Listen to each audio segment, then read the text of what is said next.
Hey guys,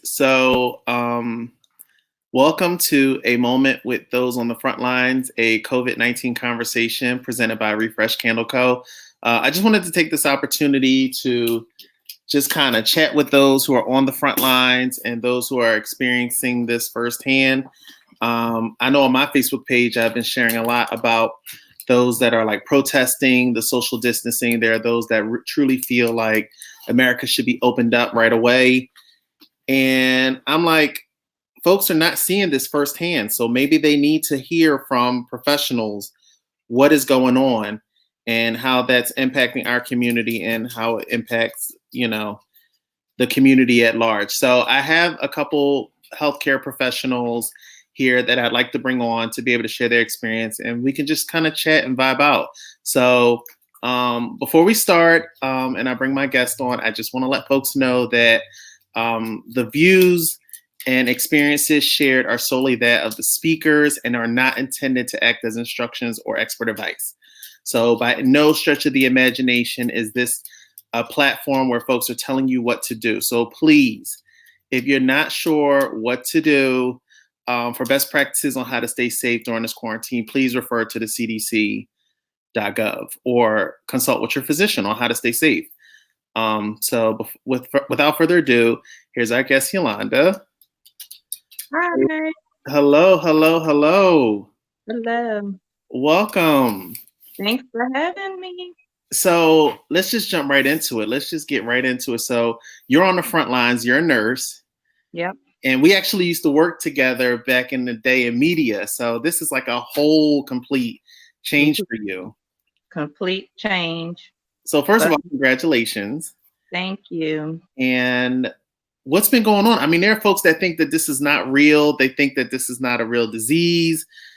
They're just like, well, I'm not seeing it. I'm not impacted by it. I know here in the New York, New Jersey area, I'm seeing it. I'm feeling it firsthand. I mean, so I'm seeing it. It's impacting everyone. What are your thoughts? What's been your experience with this? Well, it's definitely real. It's 100% real. The number of cases and admissions that we get increase daily. We've gone from a hospital that was one unit was ortho, we had a cancer unit, observation unit, and they're now having to turn the hospital into all COVID units. All of these people, are positive for COVID on 3 units. Mm. In the beginning, we saw, a few cases. We may have had a couple of positive patients, and within weeks, it's like, Go ahead. floor full. Mm. Everything's positive. So it's real. And the way that it affects, everybody it's different. So there's no rhyme or reason to it. They do say that, comorbidities play a factor, and that is totally true. However, I've had patients that have had comorbidities, diabetics, hypertension, history of cancer, and they've been discharged like they've had a cold. Mm. And had, patients as young as 37 die within 24 hours. No Mm. health history. No health history. So there's still, we talked to infectious disease, and they told us that, everything is still being investigated as far as what's causing it, because every time you turn around, there's, a new symptom or something new. Mm-hmm. Beginning it was, oh, you'll have a cough, you'll be short of breath, and it's a fever. Now you may not have a fever. People are nauseated. People are having diarrhea.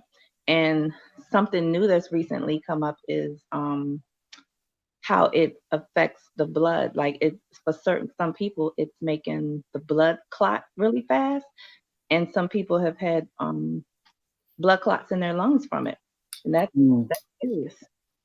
So you just don't know. Again, like I said, it doesn't. The age Mm-hmm. doesn't matter. The comorbidities. Doesn't matter. We've seen people with no health histories. And I feel like that's what they were pushing in the beginning. They were like, oh, well, if you're older and you've had underlying issues, you might be more at risk. The elderly, of course. And then they were like, if you're younger with no issues, you should be fine. Don't worry about it. And then so folks were like, okay, well, I should be fine. I'm healthy. I'm good.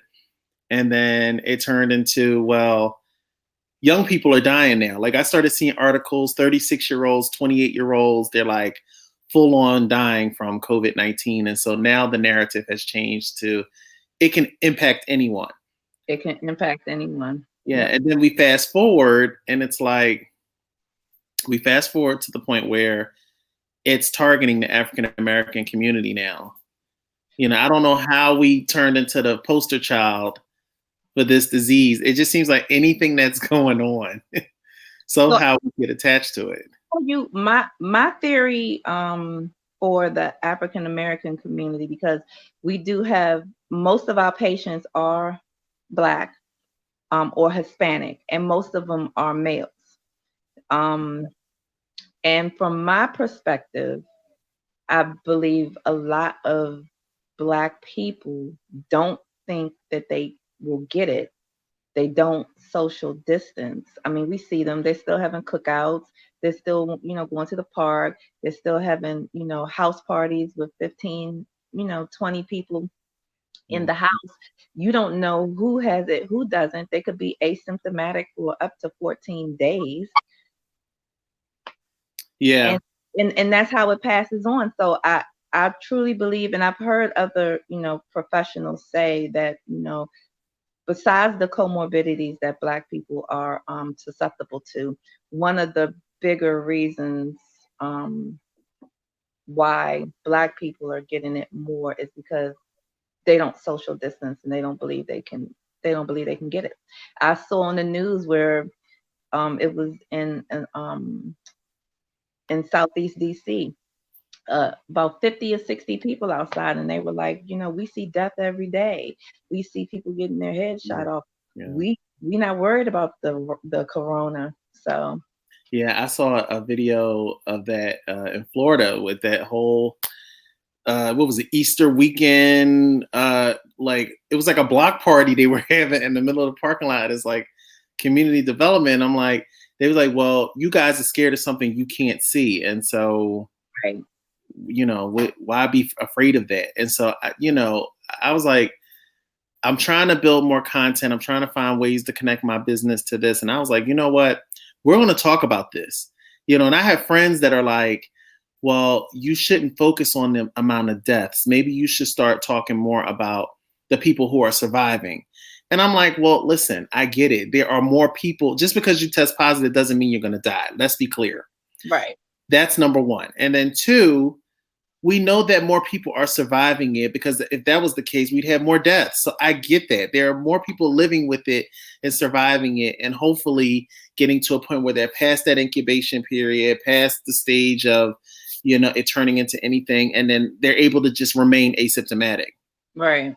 But we need to talk about those that are not making it, and those that are being packed in, refrigerated coolers, because the morgue is packed.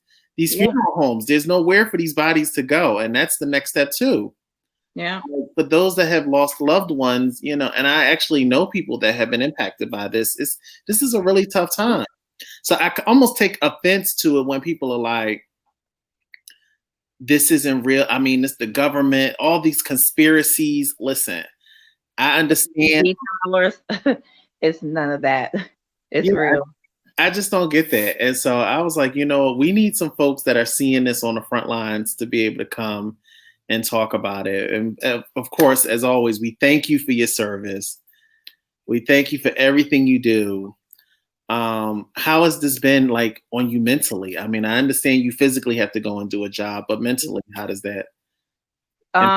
It's draining, because, I'm going in knowing that I'm going to go see positive patients. Like every patient that I deal with is positive. So I have to make sure that I protect myself, because I have kids that I come home to. Right. I have to, protect myself first, and I don't deal, if I don't have the proper, PPE, which we have, thank God. I Okay. wouldn't even, deal with the patient, but just being isolated, keeping myself isolated because I know that I am, high risk Mm, for, contracting it, even though I know what I'm going into and I am protecting myself because I'm in, the hospital environment.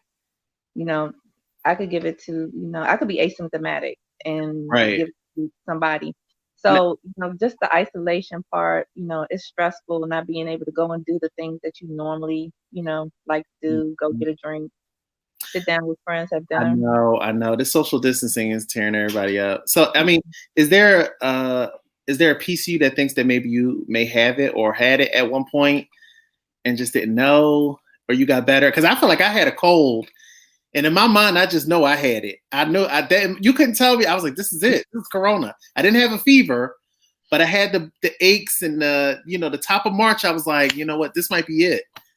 I feel like me and my partner had it, and it was like, okay, but I mean, we obviously got through it. I was like, we're gonna have to work through this because the last Yeah. thing I wanted to do was go into the hospital.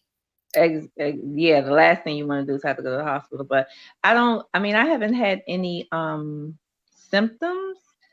Uh, but again, you never know. You could be asymptomatic. So we had And we had someone say if you constantly discuss the people who have passed, you have to think how that will make a loved one who is fighting this virus feel. Okay, I get it. I understand it. I feel like that what's needed, what we what's needed in this but what we time. want is we want to start having, saving lives. We want people, to no more people to pass from this. So we want people to, practice social distancing and stay home. Don't go nowhere unless you really, really have to. Less than 10 people. Um, Even less is better. Wear a mask. The masks do work.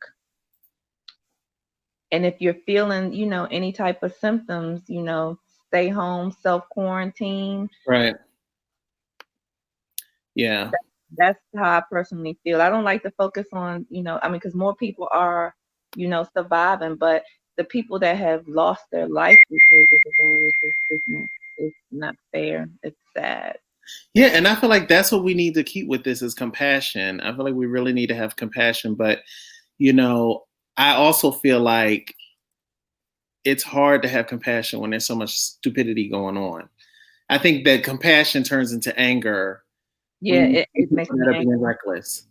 Yeah, and I was talking to a healthcare provider the other day, and I was telling them we both agreed the longer people don't practice social distancing, and the longer that we do this, the more healthcare workers are at risk Yeah. because we're still having to go in there and take care of these patients. So it's like not only think about yourself, think about all the healthcare providers that are putting their lives on the line every day. And the more we don't social distance and try to you Hmm. know flatten this curve, the more I'm having to go in on a daily basis and put my health at risk and my family. Yeah, and part of me is like for those that continuously want to ignore the social distancing, should they be helped? Should they go to the hospital? I mean, if you come down with it, you know, you had a choice. I just feel like you had a choice. I'm not saying deny anybody health care, but again, this is a reckless move you made. And now you're in a position now where you have to be hospitalized. You're sick now, and now you're putting others at risk. So Right. I don't know. I don't know. We need to bring Pranesh on. I'm a nurse at a hospital where I've been seeing things being compromised. Yeah, Pranesh, when you're ready, come on and join the live. Yeah, solidarity is important. I'm just reading the comments. Very important. And then what do you say? Yeah, definitely practice social distancing and use masks, but let's maintain positivity as well as show remembrance to those who have passed. Agreed. Agree. Definitely agreed. But sometimes, I mean, we should remain positive, but sometimes it's hard when you see people doing reckless things, reckless, like, just totally ignoring the social distancing, all these cookouts and people And there 60. are people protesting, like in Nevada. There I was know. another state that's like they want to go back to work. They want to open the states back up. We all do. I mean, we all do. We are absolutely tired. I know healthcare workers, we're tired of, wearing all that, gear every day. Nezzy, I'm gonna send you a link and your inbox. But yeah, so you guys have been fortunate to have PPE materials, right? So I work at two facilities. One facility is very good with the PPE. The other facility, we have PPE, but they, like some other facilities, they're asking you to reuse, your mask. But when I feel as though that my mask has been compromised, I get another one. I'm not going to keep using the same one if I feel like it's not going to protect me. And they've been pretty, good about it. But there's a lot of places that are not having, they're not having that same luck. Okay. All They right. have to keep it for months, and it's crazy. So yeah, I mean, it's possible there could be a second wave of this if we open up the country too soon. Yeah. So let's bring on. We'll add another perspective to this. We'll add Pranesh on. Yolanda, if you need to drop, that's fine. I understand. But Okay. we'll welcome Pranesh as well, who also is in the medical profession, but he's more so on the nursing side. So welcome, Nezzy. Hi. What up? So how's it going? Things are good. Things are good. Okay, so what's your perspective on all of this? We just touched on like from a hospital perspective, and like just it's serious, it's real. I mean, folks come It in, is. It is. everyone doesn't walk out. So what's Mhm. going on the nursing So, front? I can give you, well, from my perspective, working for like a state-run facility that's affiliated with like the Pennsylvania Department of Public Health. Things are. I mean, I've seen people, management thinks these are things that are going to be better to diffuse the situation, but it really isn't. Reusing masks. Despite having our temperature taken before the start of our shift and after our shift, pulling staff from other units into like a unit that's quarantined and vice versa. Mm, I mean, so, I mean, management, we can only do so much. And, the concept of mandating people, that's another thing too in the state system, like you can get mandated, you know. And Kyle, like I did, like I said, like I do a lot of, working voluntarily, like I will, just, doing overtime. I volunteer and stuff from time to time, but you can only do so much though. And people are getting burnt out. Like there are people at my work have done like, they work 20 hours, mm. all probably on the same unit, burnt out, you Now, know. is that expected of them because No, issues it's or? not expected. There are people that just do it. They have, that they want to do it. That's fine. There are people that are our ages, they're motivated. They do it. Even before this whole Corona thing, people did it. It just depends. So, but going back to like this whole Corona situation in all the state hospitals, the protocol is like, like even like PPE, like that was mentioned. Our PPE, we don't even like unless you work like on that quarantine unit, that PPE, they only issue like per like only so allocate so many, So and like unless you're on the floor that's dealing with COVID-19, you're saying you're not yeah, getting the materials like I you said, need. right, yeah, like these N95 masks, like in the I've never seen any, like we're in a hospital, like compared to like these hospitals that are like like your children's hospital and so on and so forth. But Mhm. I'm wearing a cloth mask. I can even show you the mask that I wear. Typically, it's like made of cloth. It's like something that you wear for like when you're right, like if you're like especially like you know dirt bikes, like with the dirt doesn't get in your mouth and stuff like that. I can show you like what my mask looks like typically. At the And I hospital, bought it out of my that sounds money. like a do rag. Like, it or wasn't sort of issued bare to me data? like. So like, I mean, we have different types here. Like, hold on, let me see if I can flip this over. So these are common. Like this type is with the, we just tie it, like with the back, like Okay. this one. I have. Then I have another one. The other one. Hold on. This is what they're supplying you? This is what I bought out of my pocket. The one that we have in our work are like, they're like elastic, but how durable are they? And they expect us to reuse those kind of things over like, once in 5 days. Okay. Like You can take out rewash your it. mask. And that's Right. washable. You're rewashing it, right? Yeah. I'm Yeah. rewashing it. Yeah. But the point is like, it should be with stuff like this crisis. There should be so much available, especially like PPE, precautions. Like We can't see you, Ned. myself, yeah. Sorry, hang on. With myself, I'm taking these precautions. Like before I step into my apartment, you know, obviously take a shower, do the laundry every single day.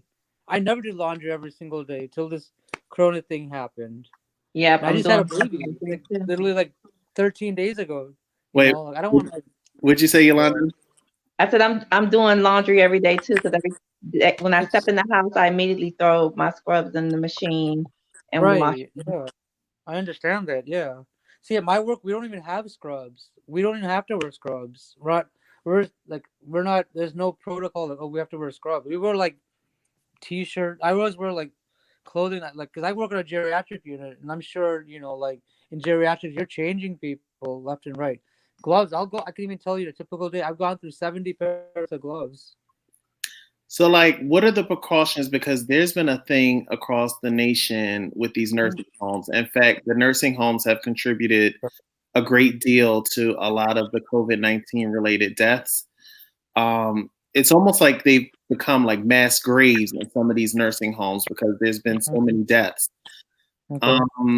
What are some of the precautions you guys are taking to keep the elderly safe during these times? No outside appointments. We're not sending unless it's medically necessary, like dialysis, like stuff like that, medically important.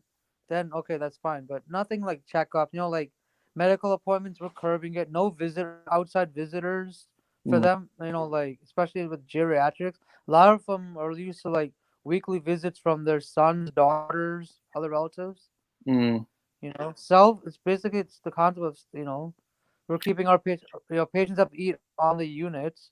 Like it's like basically it's like being confined.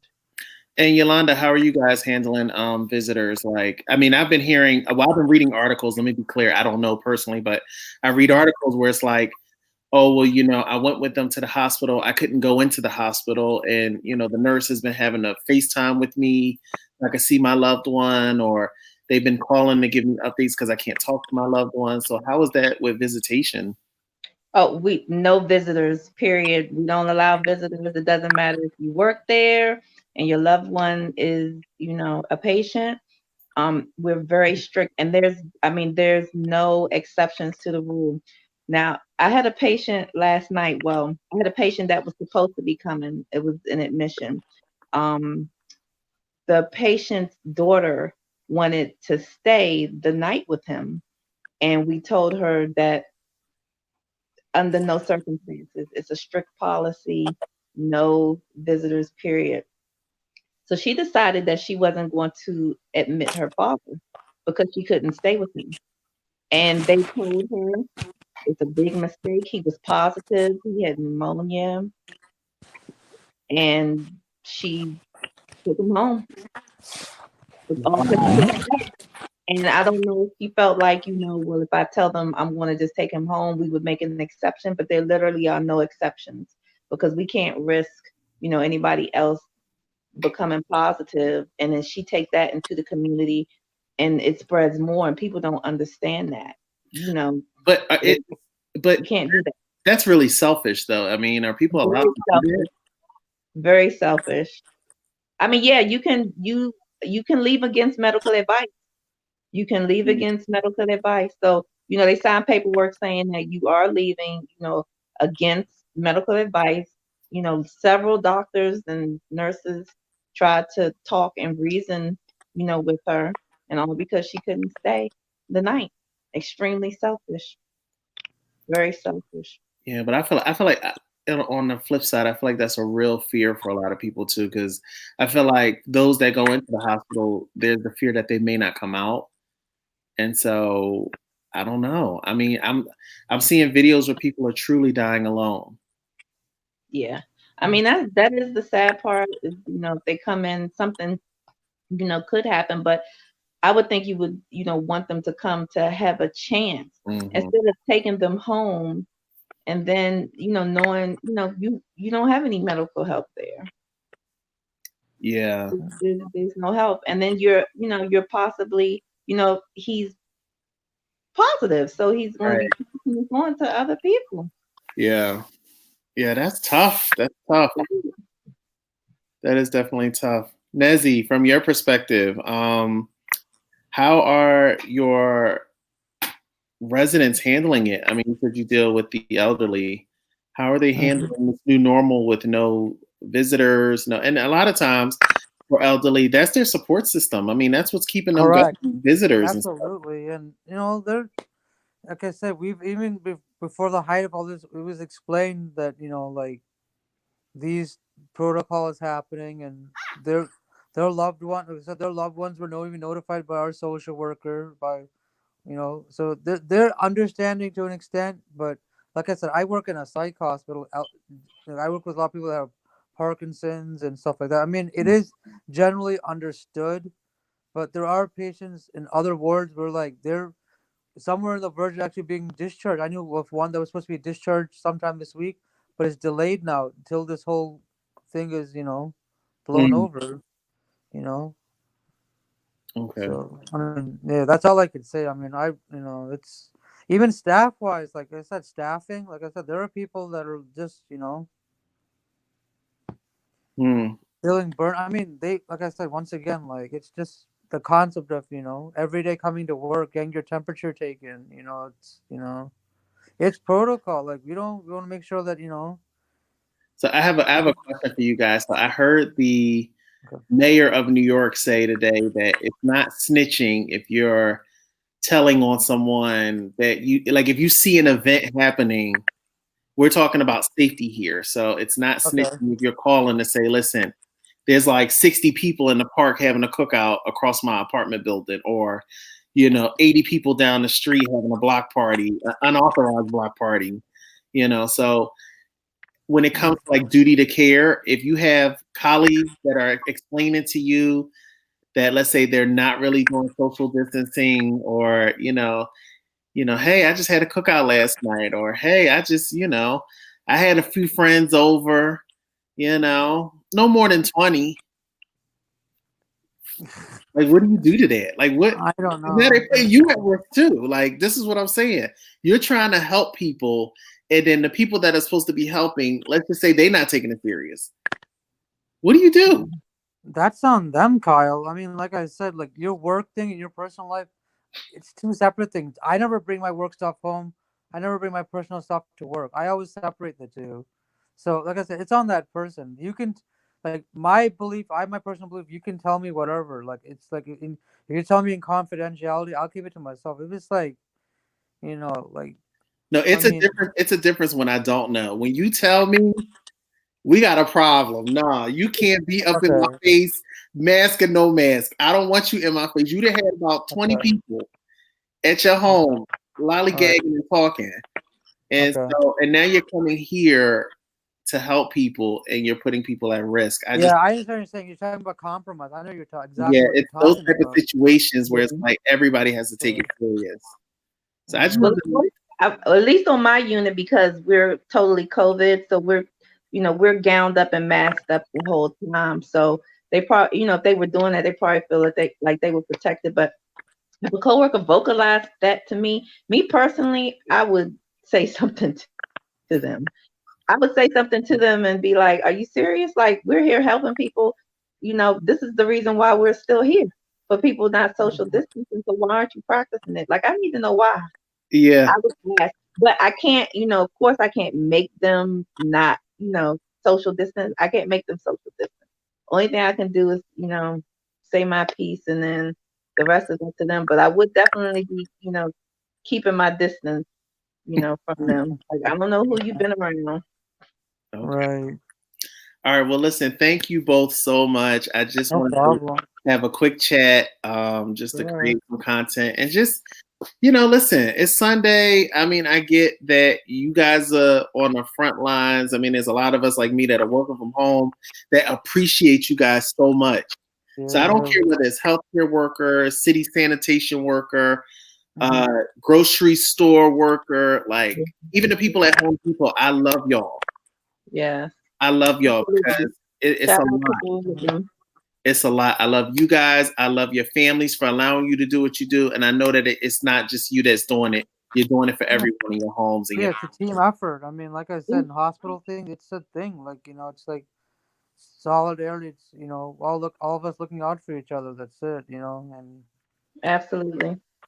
Absolutely. yeah. So, all right. Well, thank you guys so much. And I'll No probably do problem. this again later in the week. I probably will see if some other medical professionals Yeah. can come on. But you guys are more than welcome to come back. Yeah, Enjoy. I'm sure. making some changes by Yeah, then. hopefully, yeah. Yes, Especially indeed. here in Pennsylvania, I know they're trying to especially in our state here, like they are slowly trying to like maybe get back to this whole normalcy thing, Yeah, like it I just said, it can't happen too soon. It cannot. yeah, I think so too. It We has to be a slow, but slow, but yeah. like I said, here in Pennsylvania, we have to wear masks everywhere. I'm sure, Kyle, I'm sure you probably heard, Oh here in yeah. Pennsylvania. I went to get coffee this morning and I had the Okay. mask in the car. When I ordered it, before I left the window, she was like, you're gonna have to put that mask on before you get up here and give me your card. Yeah. Yep. I was like, oh yes, ma'am. Let me go ahead and let loose around my ears. Right. Even when you're even pumping gas here, like I said, on my way to work, they were like, yeah, like you have to, they're enforcing it. You'd be surprised. Like, Right. It's so, important. I mean, Well, listen, thank you guys so much. We'll chat. yeah, no Stay problem, safe. Carl. Yeah, take And care. again, we appreciate everything you do. Mwah. Thank Yeah, so like you. I said, yeah, Kyle, if you ever have any medical thing, like anything you want to address, like I mean, I'll try my best. I may not be an MD. I know you always joke with me, like like I've been in the health field for so long, but yeah, like I said, even like I said, amongst our IUP, like all the people from school, like you know, try to help out. Absolutely. Just like I said, just said a basic advice: just stay home.